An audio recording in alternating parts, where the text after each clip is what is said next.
O turismo tem surgido no início dos anos 2000, mas por que eu estou falando isso agora? Porque eu acredito que esse vai ser um tipo de movimento que vai ser fortalecido depois da pandemia. Por quê? Que você conheça os lugares com mais calma, com mais tempo, que você conheça os lugares a partir do olhar do local. É aquela coisa de você conhecer lugares de uma forma mais livre, tentar visitar os lugares, os restaurantes que os locais frequentam, tentar ter experiências que um local tem naquela cidade e viver aquele destino de uma forma mais lenta, tentando conhecer melhor qual é a cultura daquele lugar, se é o caso de um outro país, o que é que as pessoas daquele lugar costumam fazer, sem ser naquele padrão de roteiro do turismo tradicional, do turismo de massa. Com isso, quais são os benefícios que o slow tourism traz?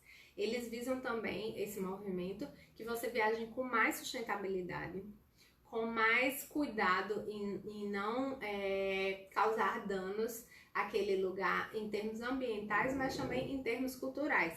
A gente sabe que grandes cidades como europeias, por exemplo, Roma, Paris, acaba causando danos tanto ambientais como para as pessoas que vivem ali, que acaba tendo que mudar a vida toda em decorrência do turismo. Então o slow tourism visa esses cuidados também do visitante com o lugar a ser visitado. Papa Francisco, no ano passado, em março do ano passado, ele deu uma recomendação a um grupo de jovens chamado Centro Turístico Juvenil, que esteve no Vaticano, e aí ele falou o seguinte, sobre o slow tourism, ou slow travel, como é chamado por algumas pessoas, e lá na Europa, países de língua latina chamam de turismo lento também.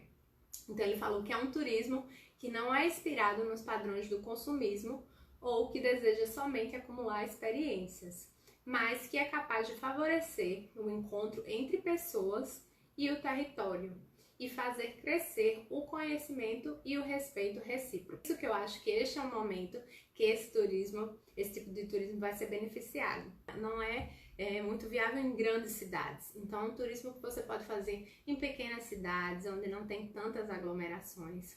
É um turismo que você pode fazer mais ligado ao ecoturismo, ao turismo de bem-estar, ao turismo gastronômico. Então, como eu falei, o slow tourism prega por isso, de você estar viajando por mais tempo, de uma forma mais tranquila, tentando conhecer o que tem de diferente naquele lugar, tentando aprender com as pessoas do lugar e também tentar, esse tipo de turismo deve privilegiar muito também o turismo regional. Por quê? Porque dentro do princípio do slow turismo, eles são contra, por exemplo, voos charters, os sistemas de all inclusive, de hospedagens de grande quantidade de pessoas, né? Aquele roteiro muito programado, com muita hora definida.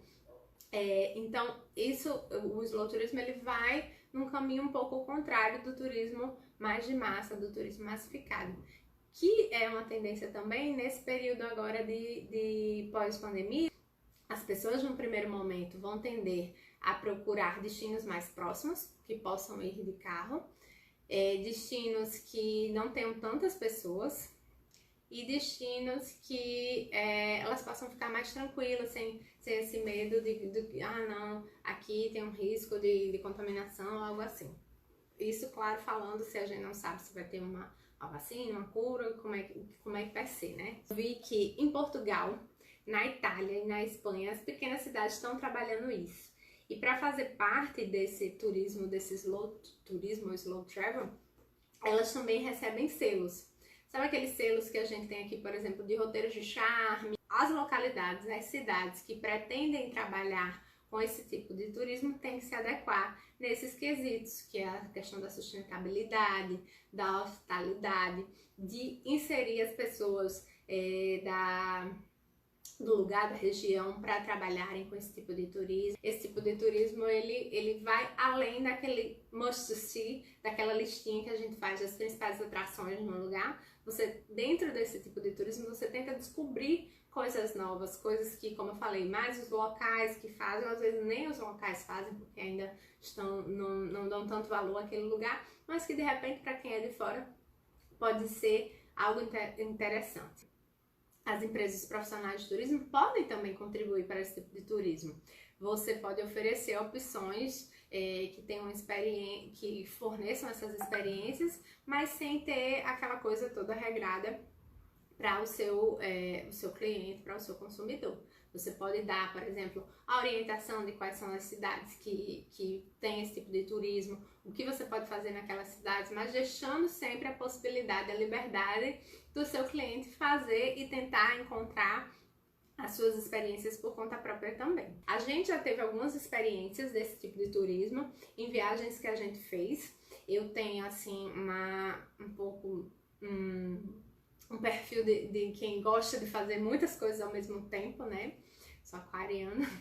Então, às vezes eu tenho um pouco de pressa em conhecer os lugares, quero conhecer muitos lugares de uma vez. Porém, a gente já teve experiências desse slow tourism, inclusive na Volta ao Mundo que a gente fez em 2013. Algumas cidades a gente fez com muito mais calma. Então, por exemplo, eu me lembro que a gente nas Filipinas acabou conhecendo uma ilha incrível, que foi Porto Bartão, que a gente nem sabia da existência dela, como é interessante esse tipo de turismo. A gente só soube dela conversando com uma pessoa lá no hostel que a gente tava, e aí a gente foi pra rodoviária, que não era bem uma rodoviária, mas era o lugar onde saíam os jeepneys lá das Filipinas. E aí a gente tava pensando em ir pra um destino, e aí um amigo da gente tinha falado da gente sobre esse outro, a gente tá bom, então o primeiro jeepney que sair a gente vai.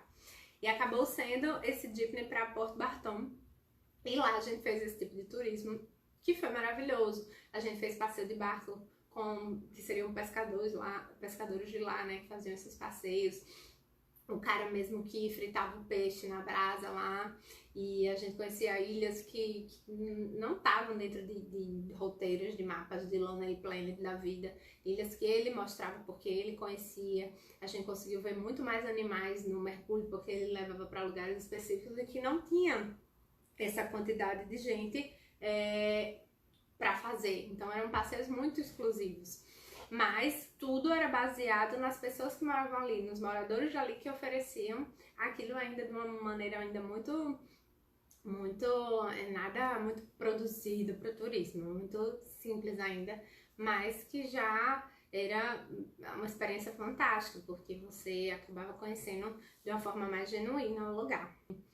Myanmar, porque na época que a gente foi em 2013, o país ainda estava se abrindo para o turismo, então a gente meio que ia fazendo tudo por conta própria e descobrindo os lugares, indo tranquila, conversando com os moradores, pedindo informações, dicas, e aí comi em restaurantes muito que as pessoas mesmo do lugar frequentavam.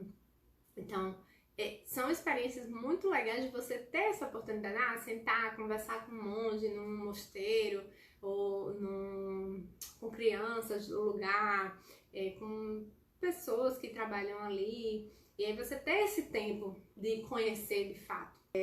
Um turismo mais focado na comunidade, né, as pessoas da comunidade que oferecem os serviços, mais focado na comida local, mais focado em preservar aquele ambiente sem ser uma grande quantidade de turistas no mesmo lugar ao mesmo tempo.